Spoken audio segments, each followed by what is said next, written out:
Hi, everybody. I'm going to share the post.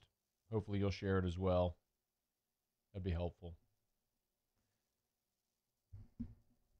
Like, share, like, share, like, share, like, share. You're a like share. You're a like share. You're a like share.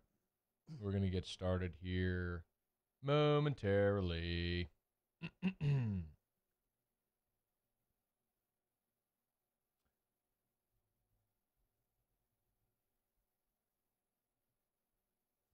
All right. Ooh, Lynn Arsenault, Nick Torina. Got some people watching already. What up, Nick? What up, Nick? Nick. Paul, would you mind closing the door, please?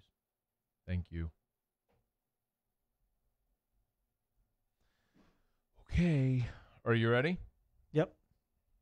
I'm opening up one more browser, and then we're going to get going here. All right, you ready? Are you ready? I'm ready. You ready? I'm ready. Here we go. This is the Riot Podcast with Matt Moscona and Ryan Terrio. One is an athlete, the other an athletic supporter. Follow the guys on Twitter at Matt Moscona and at rterrio7. Here's Matt and Ryan. We are presented by Prime Occupational Medicine. Matt Moscona, Ryan Terrio, Riot Podcast. Glad you're here, everybody. We record this live on our 104.5 ESPN Baton Rouge Facebook Live channel, Tuesdays at noon Central Time. So if you're listening to this later or watching this later and you want to participate, you're welcome to do that. And to everyone who is watching live, thanks. Hi, Ryan. Hey, Matt. How are you? I'm doing great. I would like to start today by asking if my attire is appropriate. Yes, it looks good, and I like your shoes. Yep, I like the whole deal. Well, the shoes match the little horse on the polo thing. Like it works today. This works. I like it. there you go. Yeah. Last week you gave me a complex. You made fun of my quarter zip. Yep. You made me feel like I was not appropriately dressed. You weren't. I was. But this is, we had family pick Christmas pictures this morning. Erica, me, Drew, we all went out there and Yeah. 32-degree weather this morning and got our family Christmas pictures taken. So Where did you go do that at? in the neighborhood where we live, there's like a little park in the neighborhood. Okay. We went back by there. So there was some green space. So that's where we did it. So, Nice. I think it'll be nice. I think they'll come out nice. Usually do. Erica does a good job, but she picked out my attire. She went and picked this out for me to wear. So I'm glad that you approved today. Well, she did a better job. You don't look like a model at somewhere in the mall, Dillard's or somewhere, like female model. So are we doing Christmas cards with these pictures? What's the deal here? What are we doing? Yeah. Yeah.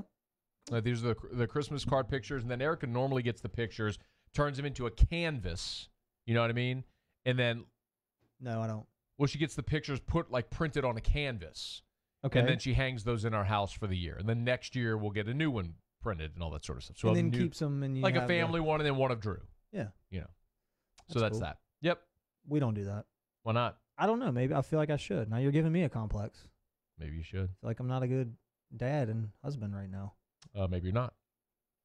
Hmm. I think you are. You know what else Drew says all the time now? He says Macy all the time.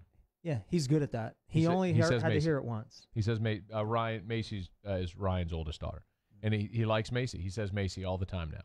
Really? If anything sounds like the girl who took the pictures today for us, the photographer, her name is Casey, and Drew kept saying Macy. Yeah. Macy over and over again. Yep. So maybe when Macy's old enough, she can babysit. That'd be good.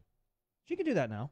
I don't think so. Drew's got some issues that, I don't think Macy can. She's mature beyond her years, but maybe so. Feeding tube and, heart medication and stuff like that. That's just probably not. We're probably not quite there yet. You'd be surprised. Yeah, maybe I would, but probably not there yet. Probably not there yet. Mm-hmm. Yeah. Okay, so let's see. Someone asked right here on the Facebook chat. I guess we'll start with this. Kirk Taylor said, "What did Coach O have to say on off the bench today?" So for those that missed it, of course, LSU loses to Texas A&M. We all saw that. And Ogeron, for the first time since that loss, spoke publicly today on off the bench with Jordy Culotta and T-Bob Bear. The thing that's surprising to me, man, is he kind of Ed continues to kind of die on that hill about the 1 second. Yeah. For what it's worth, I'll play this for you so you can hear hear what Ed said this morning about the 1 second. This was Ed Ogeron again this morning on Off the Bench, Jordy and T-Bob. That game was taken away from him. That second should have never been put on the clock. I went back and reviewed the film. We teach our quarterback to look at the white hat. As soon as the white hat drops his hands, the ball needs to be snapped. The ball was not snapped with 3 seconds left. In fact, the ball was snapped with under 2 seconds left, according to the clock that we had on the TV. And that 1 second should have never been put back on the clock. It was a wrong call. I'm sticking by that. It was a mistake. Saying it's the wrong call and you're sticking by that and it's a mistake is like Kyrie Irving saying the earth is flat. Bro, we got video of the play. Like, the ref stopped the clock with 3 seconds. That's the rule. You have to have 3 seconds. You don't have to snap it with 3 seconds. There has to be 3 seconds at the ready for play to have enough time to execute a snap. There was. And the SEC Network got a great shot. Kellen Mond spiked the ball. There's 1 second left on the clock. What do you, like, I just can't believe that's the hill he's dying on here. You know, it's almost like it, and we had this discussion earlier, but there's these certain plays in sports, right, that are, it's obvious to the spectator or the ones that can slow the game down that the play should be called a certain way. But as players or coaches, the play should be called the opposite. I'll give you an example. Yeah. The vicinity rule in baseball. So middle infielder comes to second base, turns a double play. Your foot is supposed to be on the base when you catch the ball. Then you pivot and turn the ball to first base, throw the ball to first base, you turn a double play. I would say 7, 8 out of 10 times, the middle infielder's foot is not on the base when he catches the ball. Now, that play is never called safe at second. I say never, very rarely, right? Why infielders are getting out of the way, they don't want to get their legs broke, blah, blah, blah. My point is, you know, it could be one of those situations where, and I've seen it plenty of times, that the referees just let the game clock kind of run out and it's just game over, and they don't put the second back on and they don't give the extra player the extra second. And you know, I know for me as a player, I'm heated. I'm pissed when they say, oh, no, he was safe.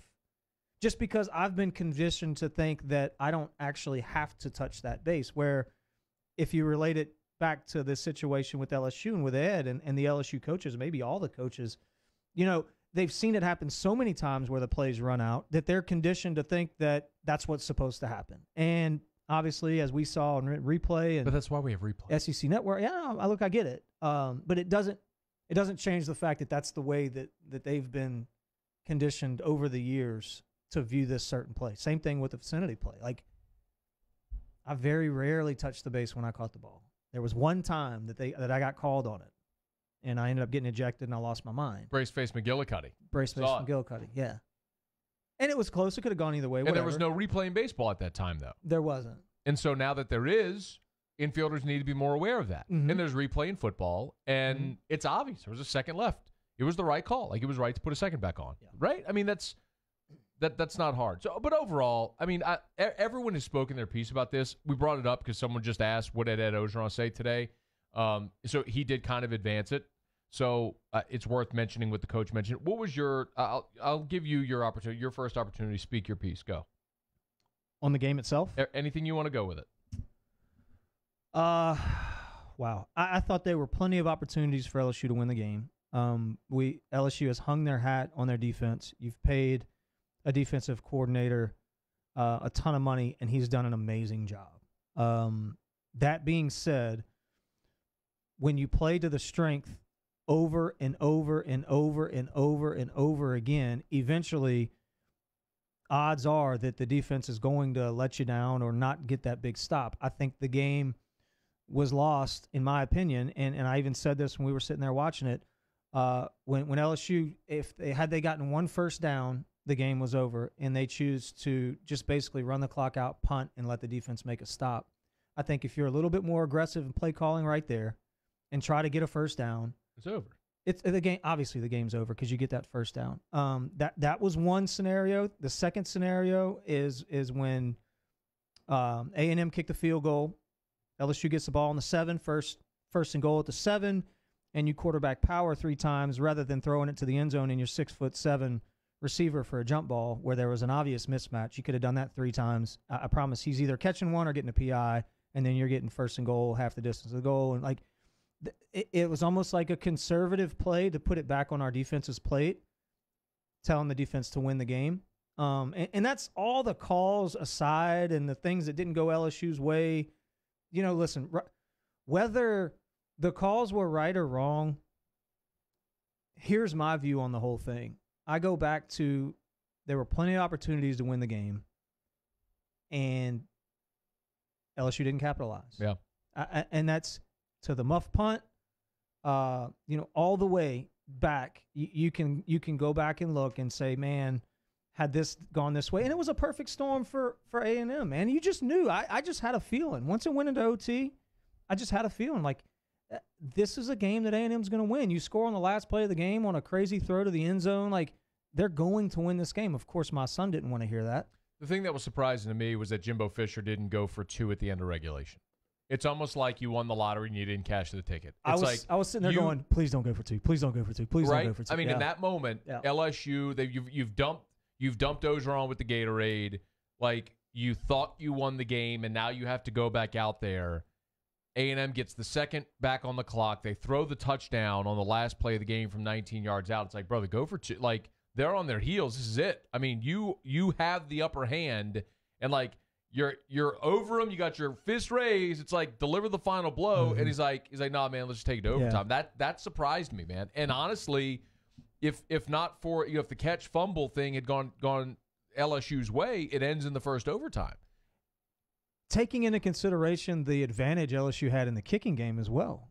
You know, I mean, there's an obvious advantage there for LSU. You know, no, absolutely. I agree with that 100%. All right, we'll do kick rocks in a second. Overall, though, LSU season as a whole, they finished 9-3, so Dwayne owes me $500. He does. He didn't call me yesterday, or he called at the beginning of the show.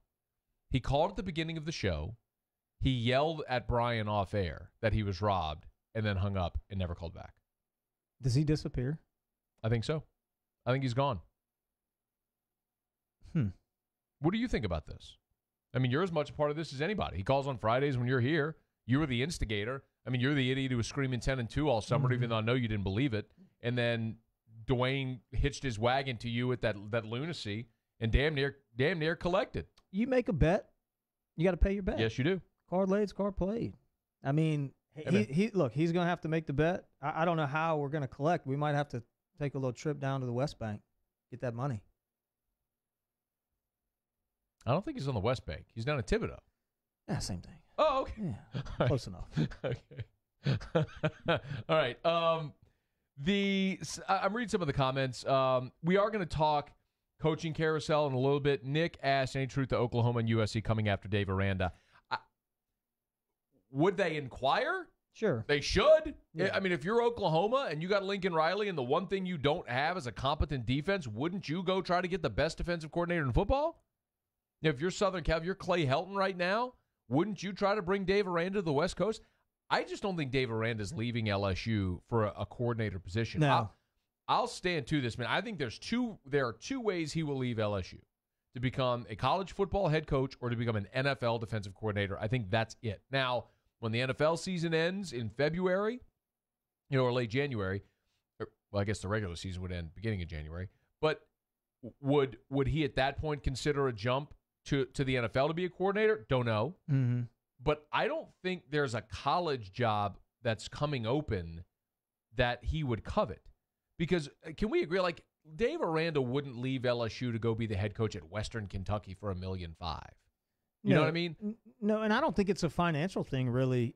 I don't think he would leave to go become the defensive coordinator at Oklahoma or SC. I mean, they're as far off as LSU is for the national championship. SC is much farther off, although they do have talent, but they always figure out a way to lose a game. Right. I mean, Oklahoma, their entire offense is depending on the quarterback, right, who is also a baseball player that's going to go play baseball when the season's over for a little while and then come back. And I just don't I don't see Oklahoma being that sustainable. Now, I would say. By the way, this is it for Kyler Murray. He's going to the A's organization after the season. He's done. And he's done with football. So Oklahoma, the whole look of their offense changes when he leaves. Didn't we think that though when Mayfield got drafted though? No, we did, but there can't be three, right? I mean, Sure there can. There could be another one like that. Some programs just produce them like that. Just in that offense for sure. I think like a Michigan. I think Ohio State, like a school like that for Aranda, that in my opinion, if Michigan were to come calling, that's a totally different story because I do believe that they are maybe one coach coordinator away from really doing something special. Andrew Bayer said thoughts on Coach O's comments this morning, somewhat blaming the refs for losing Saturday. He said, I'm paraphrasing, but Ed Orgeron said, in 35 years of coaching, I've never blamed officials for a loss, but then proceeded to blame officials for this loss. There were a lot of things that did not go LSU's way. There were things that... Any of them unfairly? This is my point. I think there were two. I think there were two unfair things that happened that were blatantly unfair. Okay. I think the offsides, the running back leaning, should have been a 5-yard penalty for sure. Maybe I'm missing one, but... You're talking about number 12, the fullback? No. Okay. No. Running back. I need to go back and see the play. But okay, anyway, go ahead. Blatant obvious. The whole defense stopped, pointed. The guy ended up getting 12 yards. Okay. It was a terrible play. Terrible call. And then the PI. I agree on the PI. Yeah. I think everyone's in the offsides is more egregious than the PI. You're going to see it and go, oh, my God. How did they not call that? But you know what, Ryan? And I know this doesn't sit well with LSU fans today, but do you remember in 2014 when LSU played in College Station? Mm-hmm. They played in College Station, and Kyle Allen was the A&M quarterback, and it was a close game. And Sione Tehuma, who finished his career at Southeastern, he's playing nose guard, and he jumps off sides. It's blatant. Kyle Allen thinks he has a free play. He throws it up in traffic. It's picked off a deflection by Jalen Collins.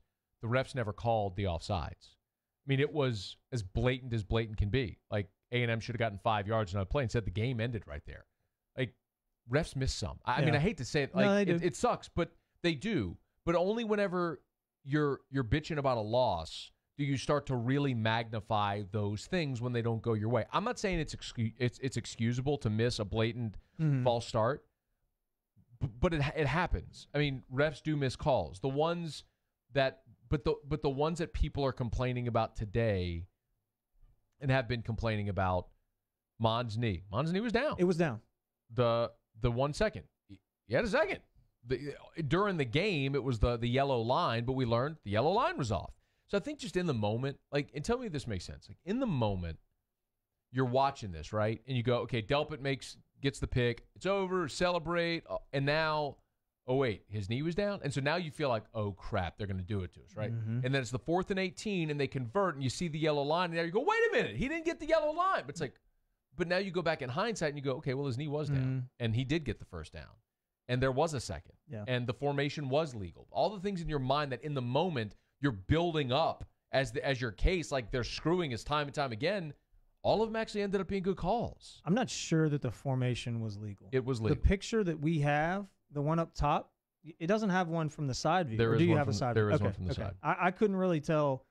Here's my point on that. And you were right. But can you just agree that all of that compounded on top of each other? I've never seen a game where there were as many situations. I'm not going to say calls. I'm going to say situations because there was the muff punt. There was all kind of stuff that went against one team. Well, I say against, did not go in one team's favor.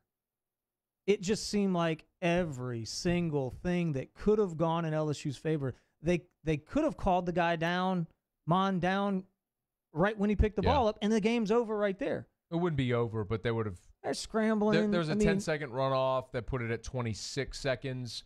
I think it's fair to say another 5 seconds runoff. No 10-second runoff. Listen. No. So what I'm saying is right. So they snapped the ball with 39 seconds. They go back and look at his knee was down with 36. Right. His knee was down with 30. Hold on. Let's say they don't go back and look at it. I understand. Listen to me. Hear me out.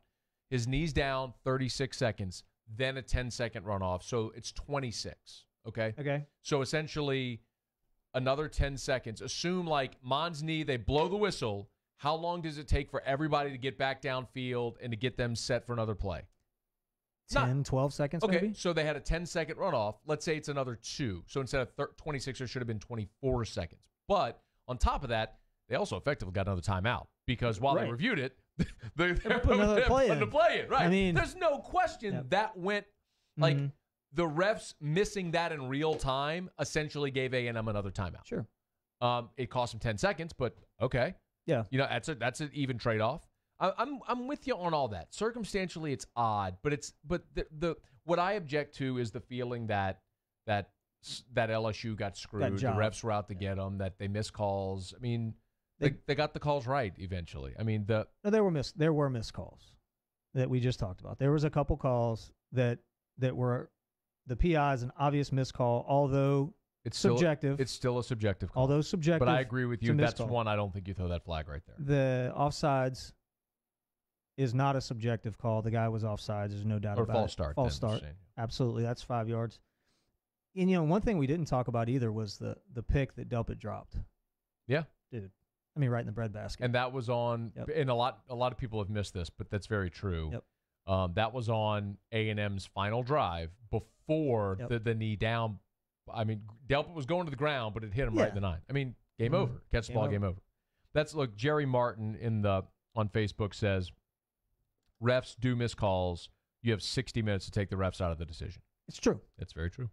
It's true. And I'm not one to blame refs. Kind of like but it was odd for me. And then another person said his knee was down. Did he have possession? Look, I'll show you this picture. The rule is he doesn't have to have possession though. He's got to be touching the ball. Very true. But I went and took this screen grab because I was interested too. This is a screen grab that I took from the video. His knee is on the ground. He's holding the ball, getting up. I mean, this is not debatable. I mean, you wish the refs had seen that in real time, but again, we're looking at a still image, and you go, how could you possibly miss that? That literally happened in a blink. I mean, you couldn't blink fast enough and see that, you know. But the review caught it. The replay guy in the booth caught it, which is his job to catch that sort of thing. So was it just their time to win? I mean, can we just say this was like sure. It all happened? It was. I mean, come on. You know what? Don't muff a punt. I get it. Catch the interception. Don't give up 4th and 18. Don't give up the 19-yard touchdown pass with 1 second to go. There's so many things that you can control that you mucked up that put it in that situation. So to blame it on that situation, I just think, you know how I feel. But it was odd. It was their time. If that's how you got to win, then that's fine. I'm cool with that. Whatever. It was an entertaining game. You don't sound cool with it. I actually really enjoyed watching the game. It was entertaining. I didn't enjoy the ending very much. So why didn't Aranda bring pressure in the overtimes?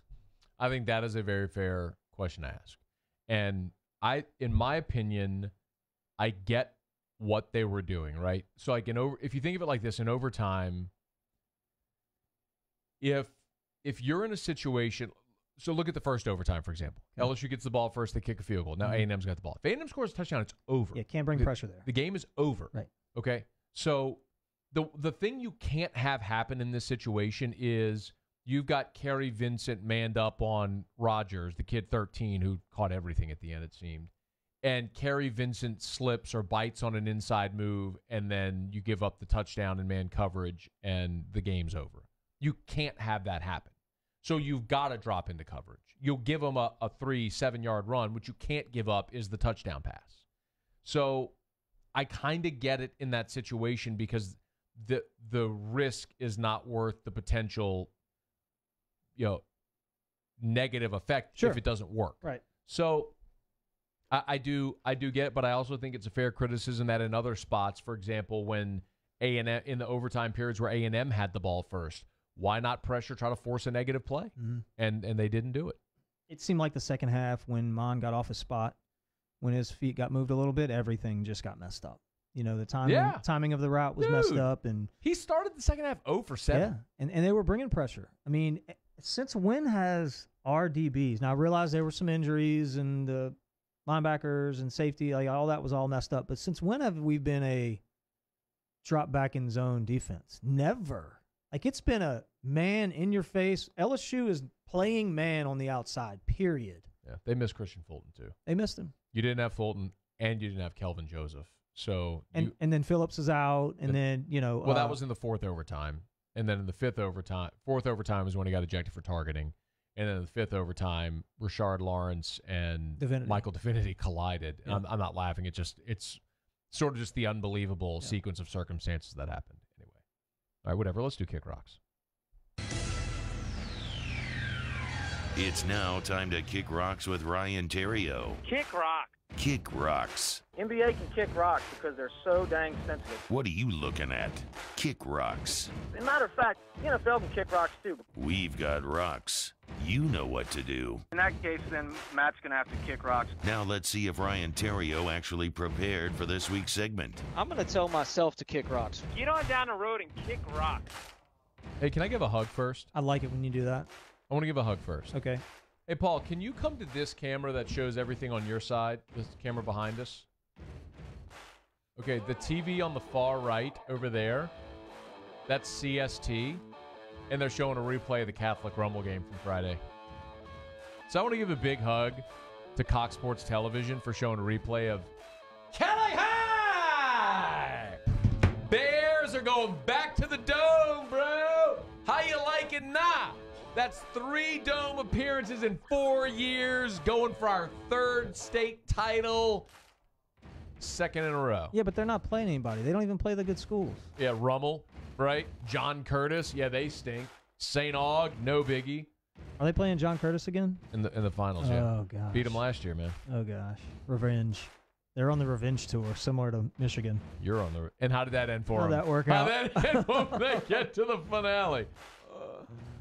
You heard it here first. Cali High scoring 60 on Curtis this weekend. 60? Next weekend.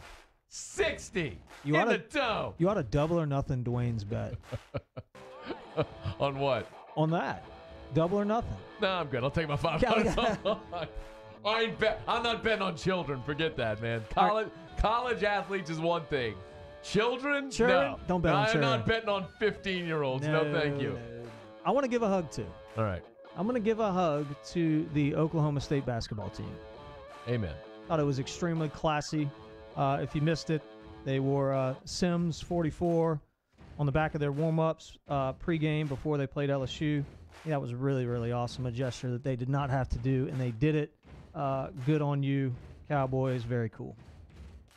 And also, U High is retiring Wade Sims' jersey. Did you see that yesterday? Is this kind of like the best person in sports? Yeah, that's what it feels like a lot. I kind of like this better than Kick Rocks. Doing nice things. Nice things. Saying nice things. It is Christmas by season. the Do you have way- any more hugs? There's a shot. Right? For those that missed it, this was courtesy. Whoops, sorry about that. It's courtesy of Jason Ramazan. He took this picture in Orlando on Sunday. There's Oklahoma State's team warming up with their black warm-ups with Sims and 44 on the back in honor of Wade Sims, who, of course, was tragically shot and killed this past August. Really cool thing. Really cool thing for them to do. All right, on to Kick Rocks. Okay, I stole this one from you today. Mac Brown can kick rocks. You can kick rocks. Stay in the rocking chair, bro. Stay in the lazy boy, okay? Watch old reruns of Matlock and Little House on the Prairie.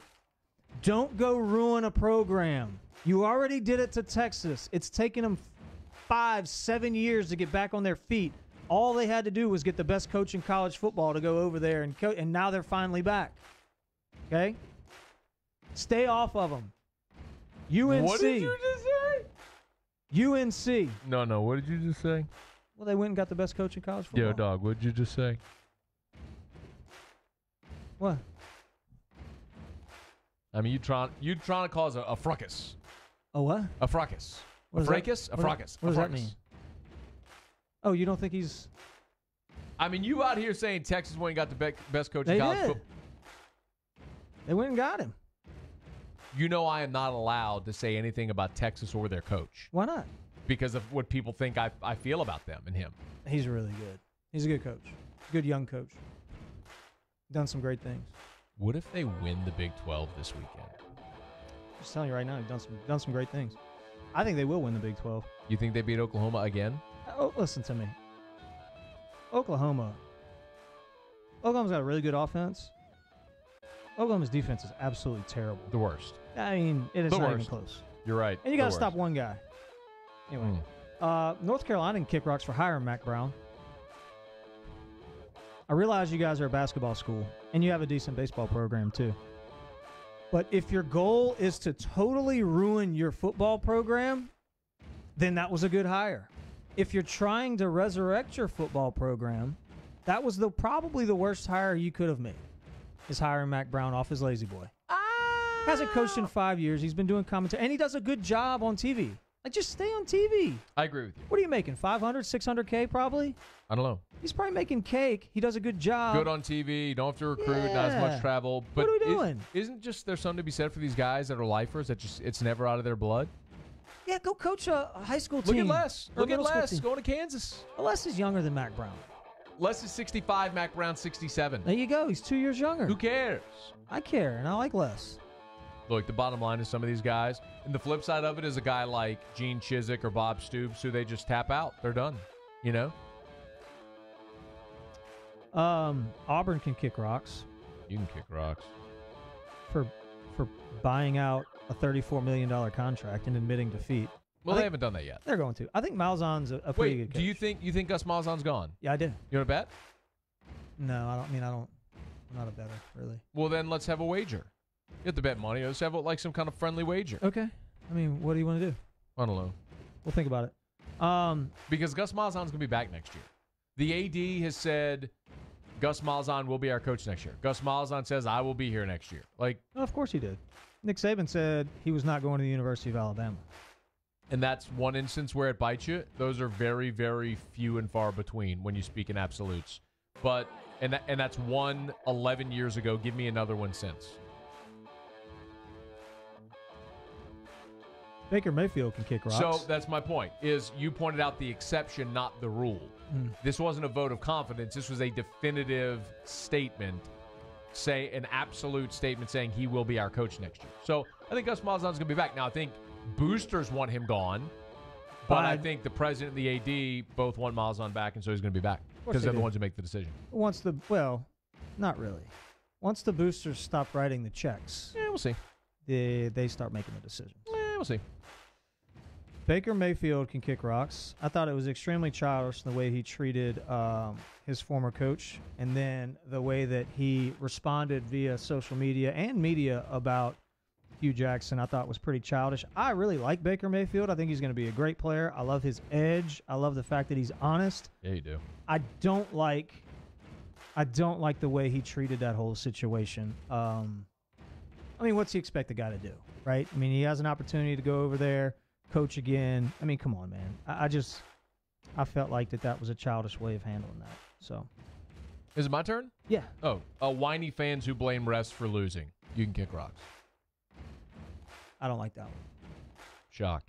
By the way, Jordan Grace said Gruden said he was done coaching. No, he never did.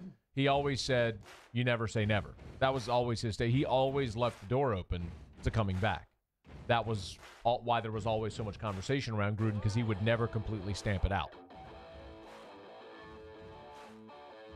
Shaq Lawson can kick rocks. You can kick rocks. I feel bad about this one a little bit because he had shoulder surgery yesterday. Oh, the music bed's running out. Hold on. All right, there we go. Had to start it over.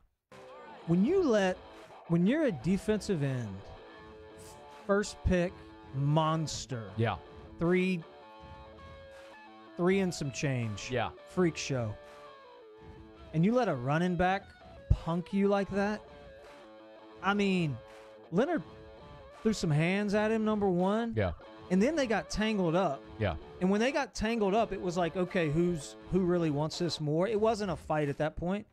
And Leonard basically picked him up and slammed him on his back. Yeah. And proceeded to dominate him. Leonard's not really just a running back, though.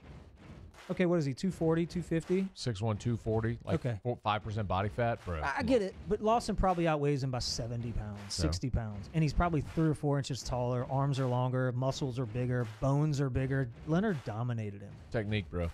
He dominated him. Technique. So, Lawson, you need to clean that up a little bit, Coach. That was pretty brutal. Taking pictures in the cold weather can kick rocks. We had to do our family Christmas pictures this morning. It was 32 degrees. The sensation in this world that I loathe the most is being cold. I'd rather anything than being cold. It's one of the reasons I live in the South. I hate being cold. I don't like when you get in the shower and you turn the water on and you get that first little blast of cold sometimes, or where you think it's hot and you get in it's cold, or someone flushes the toilet and it goes cold. I don't like washing my hands in the sink when the water's really cold. I don't like when Erica puts the thermostat at night on like 68 degrees, and so I'm cold when I sleep. I hate being cold. So when I had to go outside today and take pictures in the cold for an hour, that sucked. And your lips look really weird in the cold, so your pictures are probably kind of blue. Yeah, they're bright. Your pictures are probably going to be brutal. You're brutal. What's the guy's name? Cole Fisher? Yeah. Jimbo's nephew? Yep, that's him. That guy can kick rocks. Yep. Damian Craig can kick rocks. Yeah, he can. Kevin Falk can get a hug. Did you see my tweet? That's why I had All Eyes on 3 shaved in my head as a kid. Saw that. Kevin Falk's a monster. Have you seen the videos that have come out after that fight? Is that all you have, by the way? Yeah, that's all I got. All right. I've seen them. Wait, real quick. Tell people about Prime Occupational Medicine, then we'll talk about these fight videos. And I do want to talk some LSU hoops, too, as well. Yeah. Whether it be safety, human resources, corporate planning, the good people at Prime Occupational Medicine, that's Prime Occupational Medicine, can help you out. Go visit their website, www.primeoccmed.com, or give them a call, 225-749-5750. That's Prime Occupational Med. Go check them out. They're on Airline. They are. Near Highland. You can pass them, like if you're going toward Prairieville, you pass Highland on the left. They got the little miniature ambulances and stuff there. Yep. Really cool. They got the mini ambulances. You know what I saw the other day over there? They actually have like real size stuff too. It's not all mini stuff. Yeah. They have real size. They have an this 18-wheeler. We got one here on the desk with us. They have, it's almost like a motorhome that you would bring tailgating. Yeah. What it is, Matt, it's a hospital on wheels. I like that. That's good. It's a hospital on wheels. So you can bring it to your job site. You can bring it to your office, your company, whatever it may be, and they can handle whatever it is that you need, whether it be injuries on the job, drug testing, anything like that. The good people at Prime OCC Med can make it happen. Okay, we are going to get to Ask Us here shortly. That's when you can ask us questions about anything. LSU hoops. Go. Oh, man. The first game was scary for me. You know, I felt like it was extremely out of character the way the Tigers played. There wasn't a ton of energy. I don't know if I really like the fact that Waters has gone from a scorer to a facilitator in the way he has. It's almost as if he's not super confident in his game. That's my first observation. Second, Naz Reid's got to get down on the blocks. Yep. Naz Reid needs to be up under the rim. He needs to be blocking people out. He needs to be getting boards. And here's why I say that. He's really good at that. He's a big body. He's physical. He's got long arms, and he can jump. He could dominate the boards. Meanwhile, you have Emmett Williams, who's 3.5 inches shorter, really, really making some waves down there. And if you had two of those guys, man, you dominate the paint. And I get it. He can shoot. I almost feel like he's showcasing a little bit, which I don't like that. I watched Ben Simmons do that all season, and it really made me want to throw up. Let's win. You know, win the game, win games, get ranked high, win games in the tournament, and everybody eats. Like, you get drafted where you want to get drafted. Be a team player. Those are the intangible things that I think can't be coached, man. And the skills jump off the charts at me with him. But he's got to dominate the paint. He really does. I completely agree. I'd love to see him get the ball with his back to the basket on the block. Instead, he always seems to get the ball facing the basket on the wing. And it's like, you're 6'10", 250, you're carved out of stone. Get your ass on the block and go bang bodies. Mm-hmm. Like, that's what this college team needs you to do. That's honestly, right, like, that's what they needed Ben Simmons to do. Not that he was a dominant big, but he could have been a rim protector and a scorer on the low block. And he didn't want to do that. He wanted to run the point.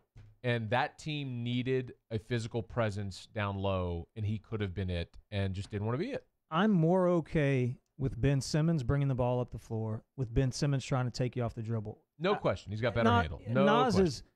he's in my opinion, he's trying to be something that he's not. He's just trying to showcase the fact, like, because listen, in the NBA, they're all 6'10". Like, you're not the biggest guy on the court now. You know, LeBron. Think about all these guys, Paul George, but they're more skilled. Anthony Davis, far more skilled than this guy, right? Than Naz Reid. Handling the ball, shooting the three, playing defense on the perimeter. Like, his feet are much better. He understands his body better. That's not going to play in the NBA. The one difference, though, not difference, but the thing about the season with Simmons, they did have Blakeney. They did have Tim Quarterman. They did have Brandon Sampson. Yeah. They had Josh Gray that year as well. Who was the other kid that played with Ben Simmons at Mount Verde? Jalen Patterson. Mm-hmm. So they had guards that could have flowed. Yeah, the offense could flow through their guards. Anyway, neither here nor there. All right, we're going to get to Ask Us. A lot of y'all are asking questions. We always wrap up the podcast with Ask Us when you can ask us anything about anything. So we are going to get to that here shortly. We do want to talk about coaching carousel as well. What do you think about the Bob Stoops rumors? For those that haven't heard, Bob Stoops rumored to be having conversations about the Auburn head coach. Judging by what you just said, you think that there's legitimacy? Yeah, I do. I think the SEC West with Jimbo and Stoops is going to be the hardest division. All right, please don't joke. Like, do you honestly think Bob Stoops is coming out of retirement? Like, no gag. I don't see why he wouldn't. He's a young guy. Like, he kind of abruptly left. I say young guy. I mean, he's younger than the two that we talked about earlier. He abruptly left college football. He's done. Well, I mean, maybe he got a second win. Maybe he sat home for a couple years when, you know what, I'm going to give this thing a try again. What if you made your money and you're like, you know what, I'm good? Which is quite possible. So Bob Stoops told USA Today Sports on the reports that Auburn representatives had reached out to him, quote, "I didn't know Auburn had a job open. I haven't talked to anybody from Auburn. I haven't met with anybody from Auburn, nor am I set to talk to anybody. It's just foolish speculation that just is thrown out there that has no basis to it." He also said, quote, "Seriously, when are y'all going to get it? You just listen to things that aren't true. That's what it is. This is ridiculous. You people are listening to stuff that just isn't there. That's just a bunch of people reporting rumors that are totally clueless and just make up news that isn't true." War Eagle. That seems pretty definitive from Bob Stoops. Yeah. Again, like, it's different when you give when James Franklin was asked about, are you going to be back at Penn State next year? Did you see that back and forth with the reporter? Reporter asked James Franklin if he was going to be back at Penn State, and he basically dodged the question a million times over, and the reporter kept on him. And good for the reporter for not giving up. And he even said, well, I answered your question. The reporter's like, "No, you didn't, actually." Anyway, like, sometimes guys tap dance around those types of questions. He didn't. He straight up said, "Yeah, I'm not going anywhere. I'm not going to Auburn." I'm a big where there's smoke, there's fire guy. But there's no smoke here. That's the problem. Yeah, there's smoke. There's no smoke. Sure. I was big on where there's smoke, there's fire with Les Miles. Yeah. But that was obvious he was trying to get back into coaching. A report comes out that says he's been contacted by, you think somebody just made that up? I think someone with an agenda would float that. My guess is Auburn, like LSU, has money people that don't fall in line. And Auburn probably had a booster reach out to Bob Stoops, and that booster leaked it to a media member. Whereas no one affiliated with the university formally or their search, but there is no search, or their administration has contacted Bob Stoops. Or Bob Stoops' agent floated it out there. That's always possible. And I think it's probably misunderstood how much agents control this conversation because they will float things and media members will unchecked just throw things out there and cite sources because an agent's trying to get his client's name in the news. Yeah. All right. Mac Brown, you already told him to kick rocks. One more, Cliff Kingsbury. Out at Texas Tech. Oh, man. Proven great offensive mind. I mean, yeah. High-powered offenses over there. Absolutely. Just doesn't have the guys anymore. I think what really has hurt Cliff Kingsbury, honestly, is A&M starting to get good, starting to get players. You know, Texas is a super rich talent pool. We know that. But when the Longhorns start getting players, when Oklahoma starts getting players, when Houston starts getting players, one of those schools is going to suffer. You know, and so I think he's kind of a victim of that. And I think he lands a big OC job next year.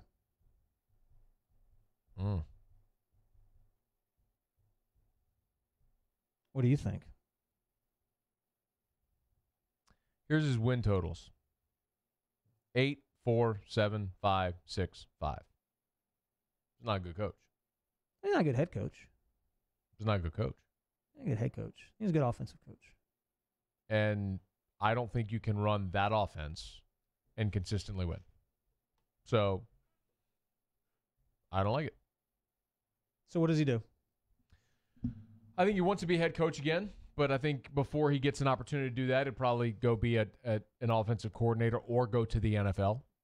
Considering a guy like Sean McVay at 31 years old goes to the NFL and basically saves Jared Goff's career and not only makes him relevant, but makes him an MVP caliber player. I mean, that's just what you're – look at Baker Mayfield, man. You got those guys in the NFL now. You have quarterbacks and coaches that know how to train quarterbacks like that and scheme offenses for quarterbacks like that. I think they got a spot. I'd put him in the NFL if I was him. Wouldn't have to go recruit. Make a lot of money. Yeah, should be awesome. Kind of. Hang out in Vegas. Why would you hang out in Vegas? Because that's what – you never saw the picture of Cliff Kingsbury in Vegas? With, like, the co-eds and their bikinis? Oh, really? Wow. Hey, man. Hey, do your thing, Cliff. Don't get married. You know what I mean? Yeah. You want to go play? Go play, bro. I'm mad at you. No. Do your thing. Do it right. All right, it's time for Ask Us. This is a Riot podcast brought to you by Prime Occupational Medicine, primeoccmed.com, primeoccmed.com. If you're watching us here on Facebook Live, they are linked. Prime is linked in this post. If you would go like their Facebook page, that's a huge help. Huge help. Huge. All right, here we go. Let's get to your questions. We call it Ask Us, so you can ask us anything about anything. So fire away. Andrew says, does Ryan ever not have a dip in? No. When are you going to quit? Soon. How soon? I don't know. Soon. We'll quit soon. Jake Nola, ask us, did Kevin Falk get in as good of a punch as I'm hoping he did? I don't know that he did or not. Had it been just him by himself with that guy, boy, he looked pissed off. Did you see John Battle, the video of John Battle? No, what? I heard he hit somebody. Did he? So, yeah. John Battle landed. So, like, after the scrum, John Battle lands a really effective punch here. You'll see it. Here's the video. Battle comes into the picture. Here, I'll scroll it back so you can see it again. So, John Battle, you'll see Battle come into the picture on your right.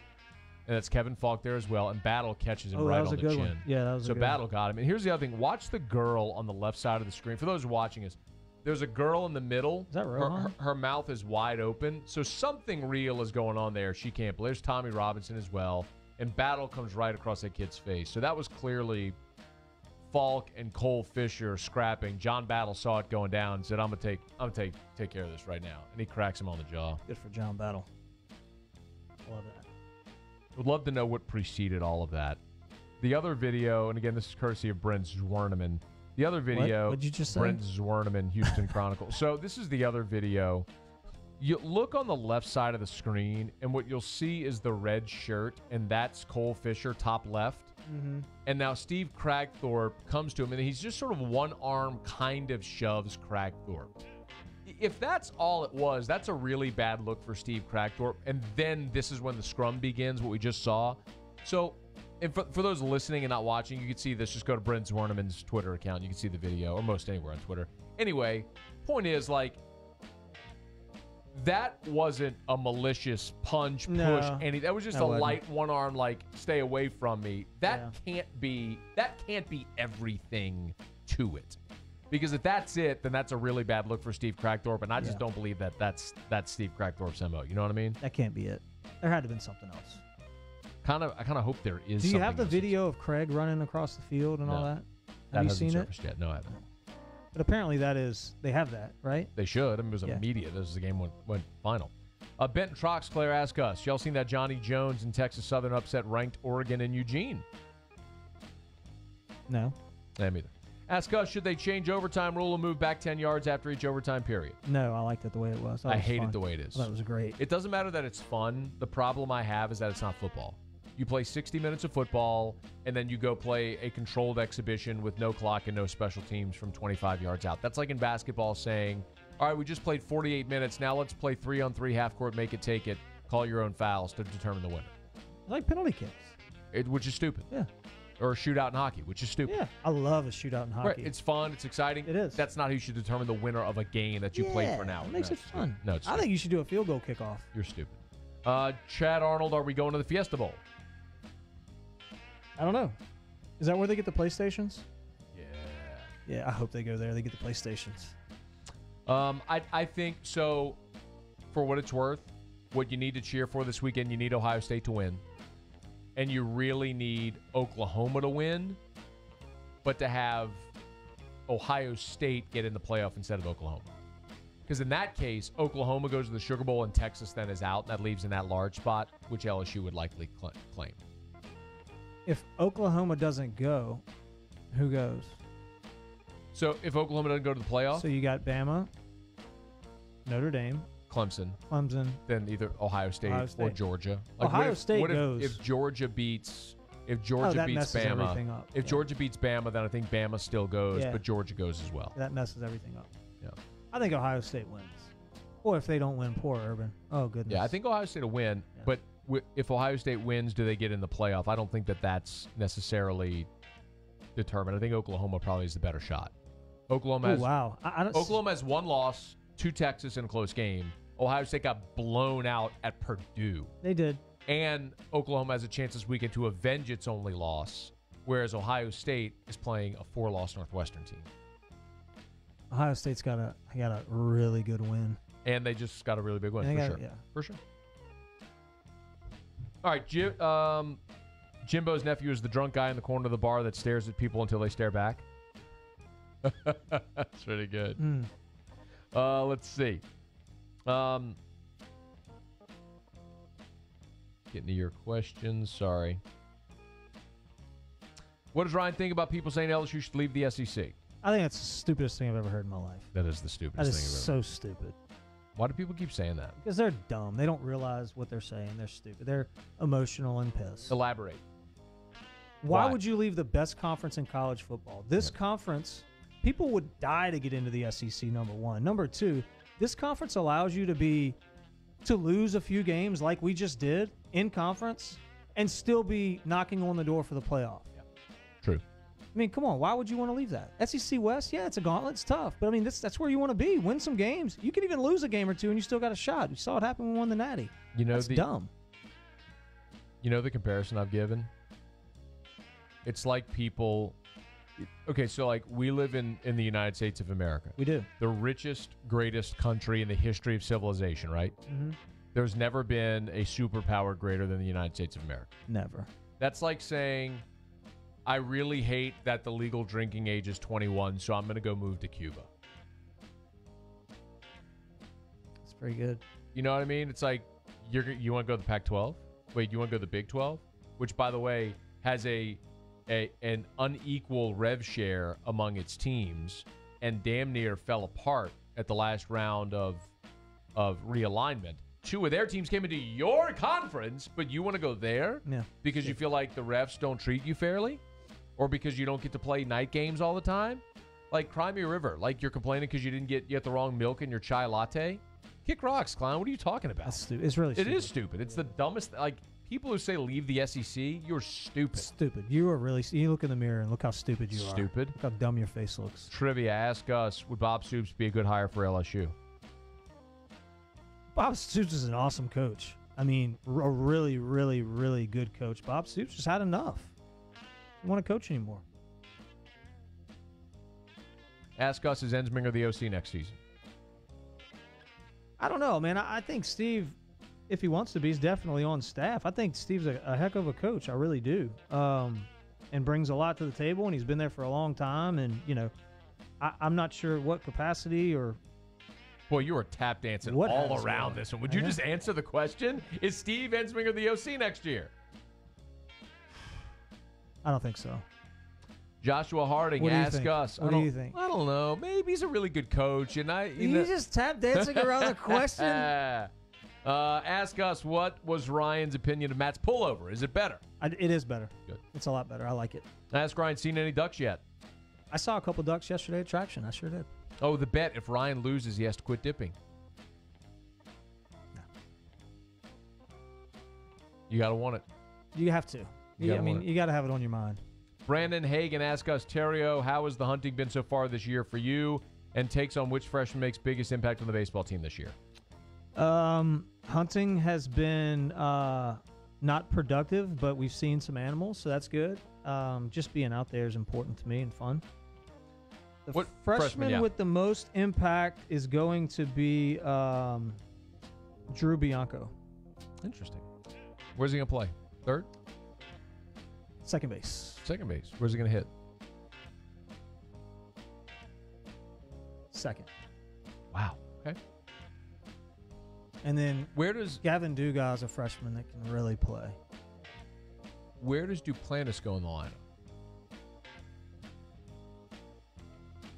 All right, give me the starting lineup. 1, maybe? Give me the starting lineup. Go 1 through 9. Okay, Duplantis probably 1. I'm going to say Bianca Cabrera. Big donkey JUCO guy is going to play first. Trying to remember his name now. Okay. Tore his ACL or tore his MCL in the fall. He's going to play first. He hits a lot of homers. Big donkey JUCO guy. Yeah. I think Braden Doty, brother of Cade Doty, is going to get some catching time early in the season. He'll probably start the year catching because the big donkey's not going to be ready to catch yet. You talking about Saul Garza? Yeah, he can really hit. Stupid 6'3", power. 225, big dude. Stupid pop, yeah. From Howard College, Edinburgh, Texas. He can hit. Who plays the right? big donkey? Yeah, he's a funny. big donkey. I don't know who plays right field, though.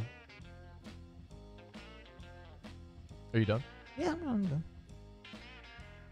What's worse, Christmas shopping with your wife or getting texts from your wife every 5 minutes asking your opinion while she's shopping? The text. That's a good one. The text, for me. See, I would just ignore the text. Oh, but I didn't see it. Sorry. Yeah. That's what I was saying. Let's see. Josh Long says hockey plays a sudden death overtime first. Okay, then play another one. And then another one. I love this shootout in hockey. And you know what? My favorite shootout is in soccer. Those guys get so fired up when they win. It's awesome. They're so stupid. Does Drew Brees retire if we win the Super Bowl this year? Nope. I agree. Is Brant Broussard out the lineup? Unfortunately, probably. Because I thought Brent I thought Brent had an unbelievable year last year. I thought Brent was a victim of an injury that it really just kind of slowed him down. But I will say this. Slowed the whole offense. But Brant Broussard will play. He'll get drafted, and he's got a chance to play in the major leagues. Remember I said that. Okay. Matthew Rogelio. Ask y'all, was it a catch fumble? I think so. What was it, a catch or a fumble? I thought it was a catch and then a fumble. Oh. Yeah. Was that the question? Catch? You thought it was incomplete? Incomplete. Real time, and I'm not just real time. And the problem is, I think we go and we slow that down and we look at it in freeze frames and in slow mo. And if you missed Terry McCauley this morning on Off the Bench, I thought he did a really good job of explaining this. He's an LSU grad, by the way. Worked 3 Super Bowls. He said the rule by which officials live is no cheap catches, no cheap fumbles. It's got to be definitive. And real time, everyone's slowed it down. They've looked at freeze frames and they've convinced themselves that he's taken 2 steps and turned upfield and pulled it, tucked it in. It's literally real time from the moment the ball hit Sternberger's hands to the time it was dislodged. Whose hands? Sternberger. I know you love Sternberger. I love right? that name. It was literally a half of a second. I mean, it was and the ball was out. I mean, Grant Delpit just made an awesome play. He did exactly what you wanted DB to do there. Like, put your head on the ball and dislodge it. It was a beautiful play. But real time, I saw that dislodge. I go, yeah, that's not a catch. He caught. What got me was he turned after it touched his hands. I know. If you go look at like the literal written rule, I understand that. It talks about you have to possess it long enough. Some say at common with the game, but that's not exactly how it's written. They even say, i.e., handoff, pitch, make an opponent miss. Like, how could he make a defender miss when by the time he was starting to turn, the defender was on him and had already dislodged the ball? Like, do you honestly believe in that moment that he could have pitched the ball? No. So that's the point. Like, why didn't Delpit just wait? Come on, really? But because I know you're joking, but it's a split second. That's here's the reality. Okay, you're an LSU fan. You wanted desperately that to be a fumble. Sure. But here's the way I'd ask it. Could it have been a fumble? Could they have called that a fumble? If they had ruled it on the field a catch and a fumble, I don't think they overturn it. But I also think that would have been a very cheap call. Here's what I would ask you. If that had happened in the end zone, would you have been okay with them going to the booth and ruling that a catch and a touchdown? And the game ends? Mm-mm. Right. So there's your litmus test. I don't like that litmus test. I know you don't, because it's devastating to your point, but it's the reality.